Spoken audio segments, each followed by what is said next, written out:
J'aimerais savoir comment réagirait le roi du Maroc, les Marocains, si à Marrakech, des milliers et des milliers de Français célébraient leur victoire, la victoire de la France. Je pense qu'ils se sentiraient un peu dépossédés de leur pays, surtout le soir où la France gagne. Donc là, vous pensez que je trouve bizarre qu'il y ait plus de gens qui fêtent, qui sont censés être français, puisqu'on les présente comme des franco-marocains. Ils ne sont pas censés. Si, excusez-moi, ils ont souvent la double nationalité. Donc on n'est pas censé, on l'est. Donc ils sont français, et bah oui, c'est pour ça que je dis ça.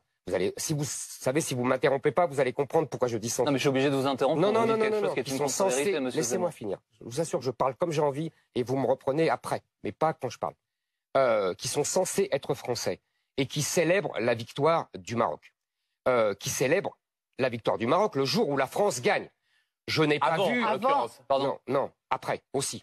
Hier soir, il y avait encore des gens qui célébraient et qui se battaient avec les policiers. Et beaucoup Deuxièmement, je vois même des gens qui sont franco-marocains et à qui on demande pour qui êtes-vous pour France-Maroc et qui disent unanimement pour le Maroc. Non, pas unanimement. Je n'ai pas vu quand il y a un match France-Italie des gens d'origine italienne qui disent on est pour l'Italie. Je n'ai pas vu.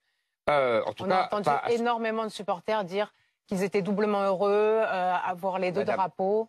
Je ne sais pas si vous suivez beaucoup le football, mais on ne peut pas être pour l'un ou pour l'autre. Il y en a un qui gagne. Mais ce n'est pas vrai, monsieur Zemmour. Mais pourquoi mais pardonnez-moi, mais alors, premièrement, excusez-moi, vous aviez terminé votre premier propos.